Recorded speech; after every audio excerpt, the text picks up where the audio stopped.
Hello दोस्तों, मेरा नाम योगेश है। इफेक्टिव स्टडी चैनल में आपका बहुत-बहुत स्वागत है। चलिए आज हम इतिहास के एक टॉपिक को बहुत ही अलग अंदाज से जानने का प्रयास करें। ये टॉपिक है बौद्ध धर्म। चलिए आगे चालू करते हैं। बौद्ध धर्म, है ना? बौद्ध धर्म जो है ना? बौद्ध धर्म के जो प्रवर्तक कौन थे? है ना? गौतम बुद्ध। कौन थे? गौतम बुद्ध। और ये किसके समकालीन थे? महावीर जी। महावीर जो जैन धर्म के संस्थापक थे, जैन धर्म के जो 24वें गुरु थे, उनके समकालीन थे। ठीक है?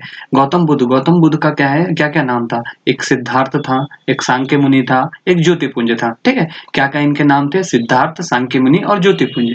जन्म कहाँ हुआ था? है ना? इनका जन्म कब हुआ था? 563 ईसा पूर्व, है ना? कब हुआ था? 563 ईसा पूर्व में। जन्म स्थान कहाँ था? कपिलवस्तु के समीप लुम्बिनी नामक ग्राम में। कहाँ हुआ था? कपिलवस्तु के समीप लुम्बिनी नामक ग्राम में, है ना? और ये किस वंश से संबंधित थे? शाक्य कुल से संबंधित थे। किस वंश से संबंधित थे? शाक्य कुल। इनकी माताजी का नाम क्या था? महामाया, है ना? पिताजी का नाम था शुद्धोधन, है ना? इनका पालन पोषण किसने किया था? मौसी प्रजापति के द्वारा। ठीक है दोस्तों? है ना? इनकी पत्नी का नाम था यशोधरा, है ना? पुत्र का नाम था राहुल। पुत्र का क्या नाम था? राहुल, है ना? निर्वाण की प्राप्ति कब हुई थी? 80 वर्ष की आयु में। 80 वर्ष की आयु में 483 ईसा पूर्व में। ठीक है? निर्वाण स्थल कहाँ था? इनको जहाँ निर्वाण की प्राप्ति हुई वो कुशीनारा में। ठीक है? इनका घोड़ा का जो क्या प्रमुख घोड़ा का नाम क्या था? कंथक, है ना? और इनका जो सारथी था, सारथी का नाम क्या था? चन्ना, है ना? सारथी का नाम क्या था? चन्ना। और इनके प्रमुख शिष्य कौन-कौन थे? शिष्य तो बहुत थे पर इनके प्रमुख शिष्य थे उपाली और आनंद। ठीक है? इन्होंने, है ना, 29 वर्ष की अवस्था में ना गृह त्याग किया। 29 वर्ष की अवस्था में गृह त्याग किया। इसे ही बौद्ध धर्म में महाविनिष्क्रमण कहा जाता है। क्या कहा जाता है? महाविनिष्क्रमण, है ना? आपको ये क्वेश्चन बना के पूछ सकता है कि गृह त्याग को गौतम बुद्ध द्वारा जो गृह त्याग किया गया था उसे क्या कहा जाता है? महाविनिष्क्रमण। ठीक है? इनको, है ना, इनके गृह त्याग के बाद ना 6 वर्ष ना उसके जैसे 29 साल थे, 29 साल के 6 वर्ष बाद, है ना, 35 वर्ष की आयु में इनको ज्ञान की प्राप्ति हुई। ज्ञान की प्राप्ति हुई। अब ज्ञान की प्राप्ति का समय और स्थल क्या था? है ना? बैसाख पूर्णिमा की रात को पीपल वृक्ष के नीचे ना निरंजना नदी के तट पर पीपल वृक्ष के नदी के, है ना, पीपल वृक्ष के नीचे इनको ज्ञान की प्राप्ति हुई थी। ज्ञान प्राप्ति के बाद अब इनका नया नाम क्या पड़ गया था? है ना? इन्हें अब क्या है? बुद्ध, तथागत और शाक्य के नाम से पुकारने लगे। ठीक है? इनके प्रथम गुरु कौन थे? अलार कलाम, है ना? इनके जो है ना प्रथम गुरु कौन थे? अलार कलाम, जो सांख्य दर्शन, है ना, सांख्य दर्शन के वो जो शिक्षा देते थे। ठीक है? इनको सांख्य दर्शन का शिक्षा कहाँ से प्राप्त हुआ था? प्रथम गुरु अलार कलाम के द्वारा। और इन्होंने क्या अब शिक्षा प्राप्त किया। शिक्षा प्राप्त करने के बाद इन्होंने क्या है? पहला उपदेश कहाँ दिया? सारनाथ में दिया, है ना? सारनाथ में दिया। इसे ही क्या है? धर्म चक्र प्रवर्तन कहा जाता है। यही दोस्तों क्वेश्चन घुमा-घुमा के आपको पूछा जाएगा। प्रथम उपदेश कहाँ दिया था? है ना? इसे क्या कहा जाता है? ठीक है? और इन्होंने सबसे सर्वाधिक उपदेश कहाँ पर दिया था? श्रावस्ती में। कहाँ दिया था? श्रावस्ती में, है ना? इनके 5 महाचिन्ह, है ना? महाचिन्ह कौन-कौन से हैं? जन्म हो गया, है ना? फिर गृह त्याग किया, फिर ज्ञान की प्राप्ति हुई, फिर निर्वाण हुआ, है ना? फिर उनके मृत्यु, है ना? 5 महाचिन्ह किसे कहते हैं? जन्म, गृह त्याग, ज्ञान, निर्वाण और मृत्यु, है ना? जन्म का है, इनका जन्म का जो सिंबल है, चिन्ह है, कमल और सांड है। ठीक है? गृह त्याग क्या है? घोड़ा। ज्ञान है पीपल बोधि वृक्ष, है ना? निर्वाण है ना जो पद चिन्ह है। मृत्यु जो है स्तूप है।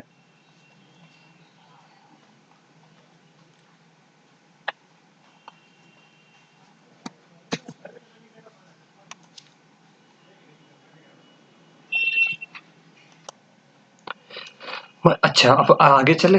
बुद्ध की जीवन की जो है ना घटना है, ठीक है? बुद्ध की जीवन की घटना है। उनका जन्म कहाँ हुआ था? लुम्बिनी में। कहाँ हुआ था? लुम्बिनी में, है ना? है ना? इनका जो है ना प्रथम प्रवचन, इन्होंने प्रथम प्रवचन कहाँ पर दिया था? सारनाथ में। ठीक है? इनको ज्ञान की प्राप्ति कहाँ हुई थी? बोध गया में। ठीक है? निधन कहाँ हुआ था? कुशीनारा में, है ना? सर्वाधिक प्रवचन दिया था इन्होंने श्रावस्ती में, है ना? अगला चले, है ना? बौद्ध बौद्ध धर्म की जो है ना संगतियाँ, 4 संगतियाँ हुई थी दोस्तों, है ना? इसके बारे में हमेशा क्वेश्चन पूछा जाता है ना। पहली संगति, दूसरी संगति, तीसरी संगति, चौथी संगति ना। देखिए मैं आपको एक ट्रिक बताता हूँ ना। पहली संगति मतलब पहला सम्मेलन कहाँ हुआ था ना? 483 ईसा पूर्व ना। 483 ईसा पूर्व से 100 वर्ष और घटाइए तो 383 ईसा पूर्व, है ना? दो तो पहला और दूसरा तो ऐसे ही याद हो जाएगा, 483 में 100 घटा देंगे तो 383, ठीक है। चलिए ना, पहला क्या हुआ था, पहला संगति हुआ था 483 ईस्वी में, है ना, ईसा पूर्व में, है ना। मैं आपको बाद में बताऊंगा ईसा पूर्व और इसमें क्या डिफरेंस है। चलिए मैं आपको यही बता देता हूँ, ईसा पूर्व क्या है। ईसा मसीह के जो है ना सन 78 जब ईसा मसीह का जन्म हुआ था, उससे पूर्व के जो काल थे ना उनको ईसा पूर्व कहा जाता है। उसमें क्या है, कैलेंडर ना पीछे की तरीका था, जैसे ना 450 ईस्वी हुआ, उसके बाद है ना वो पीछे आएगा, जैसे फिर नेक्स्ट ईयर होगा तो 449 ईस्वी, 448 ईस्वी, है ना। अब ईसा मसीह के बाद के जो काल था ना, ईसा मसीह के पूर्व काल में पीछे की तरफ आता था, और ईसा मसीह के बाद के काल को जो है ना ईस्वी ईस्वी कहा जाता है ना। जैसे 78 ईस्वी था ना, 78 के बाद नेक्स्ट ईयर क्या आएगा, 79, है ना, 81 आएगा, ठीक है। ये आपको बेसिक डिफरेंस दोनों में पता चल गया होगा, है ना। चलिए पहला पहला बौद्ध संगतियां देखें ना, पहला बौद्ध संगति कहाँ हुआ था, 400 ईसा पूर्व में, है ना। स्थान कहाँ था, राजगिरी में, ठीक है, स्थान कहाँ था, राजगिरी में। और इसकी अध्यक्षता किसने की थी, महाकश्यप ने, याद रखिए दोस्तों ना। और उस समय ना जो समकालीन शासक कौन था, अजात शत्रु, है ना। तो यहाँ पर क्या हुआ था, सुत्त पिटक और विनय पिटक का संकलन हुआ था। आगे मैं आपको सुत्त पिटक विनय पिटक क्या है मैं उसके बारे में पूरा डिटेल से बताऊंगा, है ना। तो इसमें क्या हुआ था, पहली बौद्ध संगति में याद रखना 483 ईसा पूर्व में हुआ था, राजगिरी में हुआ था। महाकश्यप ने अध्यक्षता की थी और उसके समकालीन शासक कौन थे, अजातशत्रु, है ना। उसमें क्या हुआ था, सुत्त पिटक और विनय पिटक का संकलन हुआ था। द्वितीय संगति में क्या हुआ था, 383 ईसा पूर्व, है ना। 383 ईसा पूर्व कहाँ पर हुआ था, वैशाली में। कहाँ हुआ था, वैशाली में। और इसकी अध्यक्षता किसने की थी, सरोकामी ने। इसकी अध्यक्षता किसने की थी, सरोकामी ने। और उस समय जो समकालीन शासक कौन था, कालाशोक, ठीक है। अब यहाँ क्या हुआ था, इसमें इसमें क्या कार्य हुआ था, याद रखना ना। मतभेद के कारण जो है ना बौद्ध संघ था ना, बौद्ध संघ क्या दो भागों में बट गया, ठीक है। यहाँ पर क्या हुआ, 383 ईसा पूर्व में बौद्ध संघ दो भागों में बट गया ना, है ना, स्थाविर और महासंघी, ठीक है, स्थाविर और महासंघी। तीसरा संगति याद रखना है 251 ईस्वी में, है ना। 251 ईस्वी में कहां पर हुआ था, पाटलिपुत्र में, ठीक है, पाटलिपुत्र में। और इसकी अध्यक्षता किसने की थी, मोगलीपुत्र ने। किसने, मोगलीपुत्र ने। और उसके जो समकालीन शासक कौन थे, अशोक, अशोक महान आप जिसे बोलते हैं, वो अशोक थे। इसमें क्या हुआ था, अभिधम्म पिटक का संकलन हुआ। याद रखिए, पहले में हुआ था सुत्त पिटक और विनय पिटक, तीसरे में हुआ था अभिधम्म पिटक, दूसरे में हुआ था मतभेद के कारण क्या दोनों बट गए थे, ठीक है, स्थाविर और महासंघिक में। चौथा था संगति, है ना, प्रथम सदवी ईस्वी में देखिए, पहले जो है ना ईसा पूर्व के काल को है ना, ईसा मसीह के जो है ना पूर्व के काल को ईसा पूर्व कहते हैं, और ईसा मसीह के बाद के काल को ईस्वी कहा जाता है, ठीक है ना। बीसी और एडी इंग्लिश में कहते हैं, बीसी बिफोर क्राइस्ट आफ्टर डेनोमी, ठीक है। चौथी संगति कहाँ पर याद रखना है, कश्मीर में, कश्मीर कुंडलवन में।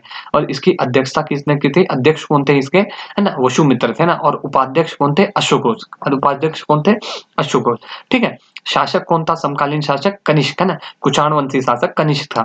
इसमें क्या हुआ था, बौद्ध धर्म क्या स्पष्ट रूप से हीनयान और महायान में बट गया था, ठीक है।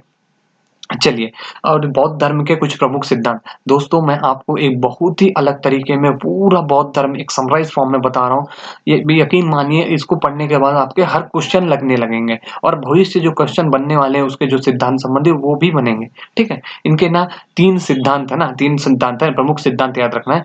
पहला है त्रिरत्न, है ना, त्रिरत्न जैन धर्म में भी बौद्ध धर्म में भी है, ठीक है। बौद्ध धर्म के त्रिरत्न क्या है, बुद्ध, धम्म और संघ, क्या है, बुद्ध, धम्म और संघ, है ना। दूसरा है ना, चार आर्य सत्य, है ना, जो गौतम बुद्ध द्वारा प्रतिपादित चार आर्य सत्य क्या है, दुख है, दुख का कारण है ना, दुख का है ना, पहला दुख है, दुख समुदाय है, दुख निरोध है, और दुख निरोध गामिनी प्रतिपदा। मतलब क्या है, पहला तो क्या है, दुख है, जीवन क्या है, दुख है, मतलब क्या है, जीवन क्या है, पूरे ऑल चारों तरफ क्या है, दुखों से ही भरा है ना, दुखों से भरा है। इसे क्या है, इसे क्या है, जरा मरण कहा गया, क्या कहा गया है, इसे जरा मरण, ठीक है।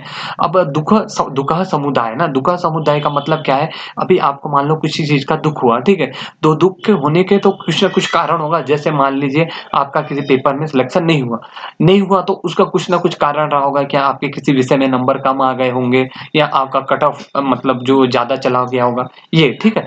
दुख है, दुख समुदाय, प्रत्येक दुख का कारण है ना। और दुख का कारण का जो वर्णन है ना, इनका एक सिद्धांत था प्रत्युत्व समुत्पाद, है ना, जिसे कारण का सिद्धांत भी कहा जाता है, उसमें वर्णन किया गया है, ठीक है। तीसरा क्या है, दुख निरोध, है ना, दुखों का जो निदान है ना, हम लोग जो ना दुखों को किस प्रकार ठीक कर सकते हैं। जैसे आपका पेपर ही मान ले, अब अगली बार कैसे ज्यादा अच्छे से पढ़ के, ज्यादा अच्छे से मेहनत करके वो ना वो वैसे पास कर सकते हैं। मतलब क्या है, इसी में बताया गया दुखों का जो निदान है निर्वाण प्राप्ति से होता है, ठीक है। अगला जो है ना, दुखों निरोध मार्ग है ना। अब क्या है, दुख का निरोध जो ना, हम लोग दुख है ना उसको किस मार्ग से, किस रास्ते से जाके अपन ठीक कर सकते हैं। तो इसमें इन्होंने क्या अष्टांगिक मार्ग है ना, 8 अष्टांगिक मार्ग है, जिसमें 8 चरणों का निर्देश दिया गया, उसमें बताया है। ठीक है? अब ये कौन-कौन से हैं? सम्यक दृष्टि, सम्यक संकल्प, है ना? सम्यक वाक, सम्यक कर्मांत, है ना? सम्यक दृष्टि होनी चाहिए, सम्यक संकल्प है ना, सम्यक वाक है, सम्यक कर्मांत है, सम्यक आजीव, है ना? सम्यक आजीव, है ना? सम्यक व्यायाम, है ना? सम्यक स्मृति, सम्यक समाधि। देखिए दोस्तों, ये तो वो आपको 8 अष्टांगिक मार्ग एक नॉर्मल 8 तरीके से ना आपको नहीं ये सीधे-सीधे कहीं भी मिल जाएगा। अब इसमें से ना प्रज्ञा क्या कौन-कौन से, शील कौन-कौन से, समाधि की स्थिति कौन-कौन सी है ना, ये आपको नए तरीके से क्वेश्चन पूछ सकता है ना? प्रज्ञा क्या-क्या है? सम्यक दृष्टि और संकल्प जो है ना प्रज्ञा के अंतर्गत आता है ना। शील में क्या-क्या आता है? वाक, कर्मांत और आजीव, है ना? सम्यक का मतलब होता है दोस्तों उसी के समान, है ना? सम्यक का मतलब यहाँ पर लिखा हुआ है समझिएगा, है ना? दृष्टि है ना, संकल्प हो गया, वाक अपनी बात हो गया, कर्म किस प्रकार होना चाहिए, आजीव किस प्रकार होना चाहिए, व्यायाम है, स्मृति, अज्ञानी ना, ठीक है? प्रज्ञा में दृष्टि और संकल्प आएँगे, है ना? शील में क्या हो गया? वाक, कर्मांत और आजीव, ठीक है? है ना? समाधि की स्थिति क्या है? व्यायाम है, स्मृति हो गया और समाधि, ठीक है? है ना? अब इसके कुछ अलग और सिद्धांत देख ले, अनीश्वरवादी, है ना? अब बौद्ध धर्म क्या अनीश्वरवादी है। अनीश्वरवादी का मतलब ये मतलब नहीं है कि वो ईश्वर पे विश्वास नहीं करता। ये अनीश्वरवादी का मतलब ये है कि वो क्या है, सृष्टिकर्ता है ना, जो संसार को बनाया उसको रूप उसका निर्माणकर्ता के रूप में उसको नहीं मानता ना।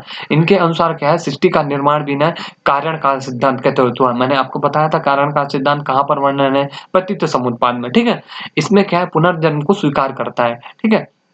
अनात्मवादी ना, अनात्मवादी मतलब क्या है, बौद्ध धर्म में आत्मा की संकल्पना नहीं है, ठीक है ना? अगला चले पंच स्कंद, है ना? पंच स्कंद क्या-क्या है? संज्ञा है, संस्कार है, रूप है, वेदना है, विज्ञान, है ना? संज्ञा, संस्कार, रूप, वेदना और विज्ञान, ठीक है? अलग चलें, फिर नेक्स्ट चलें, शून्यतावाद, है ना? शून्यतावाद मतलब ये है कि संसार की जो समस्त वस्तुएँ और पदार्थ है, क्या है? सत्ताहीन है ना, उसका किसी पे वास्तविक रूप पे आधिपत्य नहीं है, ठीक है? संसार की जो समस्त वस्तुएँ या पदार्थ है, सत्ताहीन है, ठीक है? अब इसमें क्या है, 10 सील देखिए दोस्तों, ये सिद्धांत है, इसको आपको अलग-अलग तरीके से ना घुमा-घुमा के क्वेश्चन आपको पूछे जा सकते हैं और मैं बता रहा हूँ यकीन मानिए इसके बाद आपको कहीं दिक्कत नहीं होगा, भविष्य में बनने वाले क्वेश्चन से भी, ठीक है? पंचस्कंद क्या है? संज्ञा, संस्कार, रूप, वेदना और विज्ञान। शून्यतावाद क्या है? संसार की समस्त वस्तुएँ या पदार्थ क्या है? सत्ताहीन है। 10 सील क्या-क्या है? 10 सील कौन-कौन से बता? सत्य है, अहिंसा है, सत्य बोलो, हिंसा मत करो, अस्तेय है ना? है ना? अपरिग्रह है, ब्रह्मचार्य का जीवन करो, है ना? नित्य और संगीत से दूर रहो, है ना? संगीत का त्याग करो, कोमल सैया, है ना? आरामदायक जो बिस्तर है उसका त्याग करो, शराब से दूर रहो, है ना? स्त्रियों से दूर रहो और समय पर भोजन करना ना। भोजन ग्रहण करना मतलब अत्यधिक नहीं करना, है ना? मतलब जितना ज़रूरत है ना? उतना। अब दोस्तों इसी में ना बौद्ध धर्म में क्या गौतम बुद्ध के द्वारा क्या इसमें क्या एक बहुत अच्छा ना मध्यम मार्ग है ना। मध्यम मार्ग देखिए दोस्तों अपने लाइफ में भी इसको बहुत ज़रूरी है। मध्यम मार्ग ऐसा है कि ना किसी भी चीज़ों को ना तो बहुत ज़्यादा, ना तो बहुत कम। जो बीच की स्थिति होती है ना, उसी को ही ना अपन को क्या है हर चीज़ों में ना उसको ना यूज़ करना है। इसमें वही बताया है अत्यधिक भोग विलास है ना मतलब अत्यधिक लालसा और अत्यधिक कंट्रोल है ना, दोनों का जो ना विरोध करे ना, दोनों के जो बीच का रास्ता है ना, उसी में क्या है मध्यम मार्ग पर जोर दिया होगा। आई होप आपको समझ आया होगा। आपको जो भी चीज़ें डाउट लगेगा तो आप नीचे कमेंट करके ज़रूर बताइएगा, तो मैं आपको फिर से अगली बार फिर से एक्सप्लेन कर दूँगा।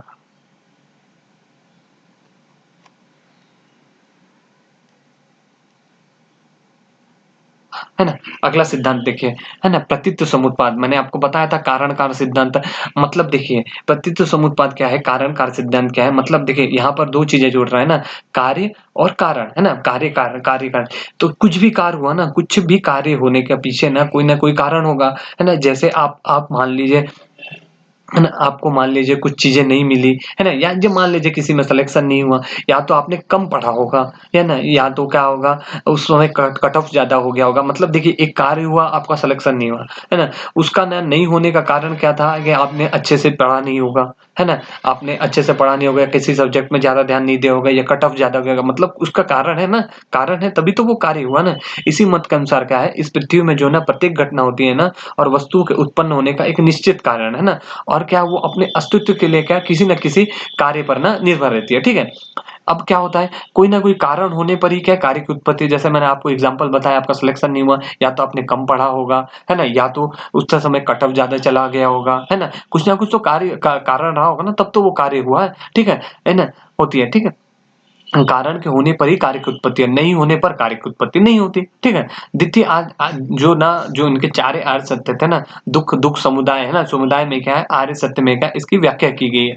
तृतीय में क्या जो निदान की व्याख्या की ना, द्वितीय आर्य सत्य में क्या इसकी व्याख्या की गई और तृतीय में निदान की व्याख्या की गई है, ठीक है? द्वादश निदान है ना, बौद्ध धर्म में द्वादश निदान के है प्रतीत समुत्पाद के अंदर क्या है 12 अंग है ना, जिसमें क्या है ना प्रतीत समुत्पाद ना द्वादश निदान कैसा है प्रतीत समुत्पाद है ना, उसके अंदर 12 अंग होते हैं, ठीक है, जिसमें दुख के कारण और निदान की बात की गई है, ठीक है। ये 3 काल को संबोधित करता है, अतीत जीवन, वर्तमान जीवन और भविष्य जीवन, ठीक है। अब अगला सिद्धांत देखें तो क्षणिकवाद। क्षणिकवाद जैसे नाम से ही पता चल रहा है वाद है ना, और क्षणिक है ना, मतलब वाद यानी विचार द्वारा, क्षणिक माने कुछ समय, मतलब इसमें ऐसा बोल सकते हैं कि संसार की चीजें है ना, मतलब क्या है क्षणिक मतलब कुछ समय के लिए नहीं, कोई भी चीज क्या स्थिर नहीं है, मतलब परमानेंट नहीं है, उसका कुछ समय बाद क्या है उसका नाश संभव है, क्षय संभव है, ठीक है। कोई भी चीजें परमानेंट नहीं है, उसका फिर से विनाश होगा, फिर सृष्टि होगा, इस तरीके से, ठीक है। क्षणिक का मतलब ये नहीं कि कुछ समय के लिए नहीं, संसार में हर चीजें है वो स्थिर नहीं है, ठीक है।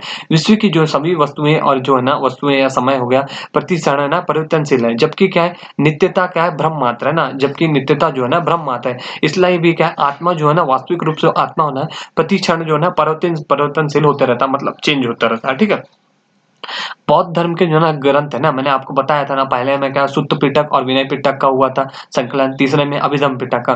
तो पहले सुत्त पिटक क्या है, इसमें बुद्ध के जो है ना उपदेश है ना, उपदेश और शिक्षाओं का क्या वर्णन किया गया है, ठीक है ना। ये क्या है 5 भागों में बटा हुआ है ना, पहला दीर्घ निकाय, दूसरा संयुक्त निकाय, तीसरा अंगुत्तर निकाय, चौथा मध्यम निकाय, पांचवा खुद्दक है ना, 5 इनमें बटा हुआ है, ठीक है। सुत्त पिटक क्या है, इसमें बुद्ध के जो है ना बुद्ध गौतम बुद्ध के उपदेश और शिक्षाओं का वर्णन किया गया है। दीर्घ निकाय, संयुक्त निकाय, अंगुत्तर निकाय, मध्यम निकाय और खुद्दक है ना, इसकी रचना किसने आनंद ने की है, किसने की है ना आनंद ने, ठीक है। दूसरा क्या है विनय पिटक। विनय पिटक क्या है बौद्ध भिक्षुक ना, बौद्ध जो है ना बौद्ध धर्म के जो भिक्षुक लगते ना उनके अनुशासन एवं संघ के नियम वर्णन का इसमें वर्णन किया गया, ठीक है। बौद्ध भिक्षुक के अनुशासन एवं संघ का नियम वर्णन किया गया। इसकी रचना उपाली ने की है, किसने की है उपाली ने। और तीसरा क्या है अभिधम्म पिटक। अभिधम्म पिटक क्या है बौद्ध धर्म के दार्शनिक और आध्यात्मिक सिद्धांतों का संकलन है। जैसे आपने बहुत सारा पढ़ा ना ऊपर में प्रतीत समुत्पाद है, क्षणिकवाद है ना। अभिधम्म पिटक में क्या है बौद्ध धर्म है ना, बौद्ध धर्म को जो ना दार्शनिक है ना वहाँ के जो मतलब जो बौद्ध धर्म में जो भिक्षुक लोग थे उन लोग ने अपना अपना क्या गौतम बुद्ध के भी दार्शनिक विचार है ना, जो अपने उन लोगों ने इतने ज्ञान और अनुभव के द्वारा प्राप्त किया था ना, आध्यात्मिक सिद्धांतों का संकलन किया, ठीक है। आध्यात्मिक सिद्धांत मतलब क्या उनके द्वारा जो है ना प्रतिपाद्य, जैसे क्षणिकवाद हो गया, प्रतीत समुत्पाद हो गया है ना, अनीश्वरवादी हो गया, अनात्मवादी हो गया, ठीक है। दोस्तों आई होप ना आपको बहुत अच्छा लगा होगा वीडियो, और या कैसा लगा आप बताइए है ना, और इसमें क्या क्या मैं एडिशन कर सकता हूँ ये भी बताइए। मैंने मेरी तरफ से जितना कोशिश हो सका मैंने बहुत अच्छे से इसको आपको तैयार करने की कोशिश की। यकीन मानिए इसके बाद आपको क्वेश्चन इसके बाद गलत नहीं होने वाला है ना, और भविष्य में बनने वाले क्वेश्चन की दृष्टि से भी मैंने इसके सिद्धांत वगैरह ना बहुत अच्छी जगह से ढूंढ ढूंढ के आपके लिए सामने रखने की कोशिश की। तो दोस्तों आपको ये वीडियो कैसा लगा प्लीज कमेंट करके बताइए, और आगे किस टॉपिक पे वीडियो चाहिए वो भी बताइए, ठीक है। Okay thank you.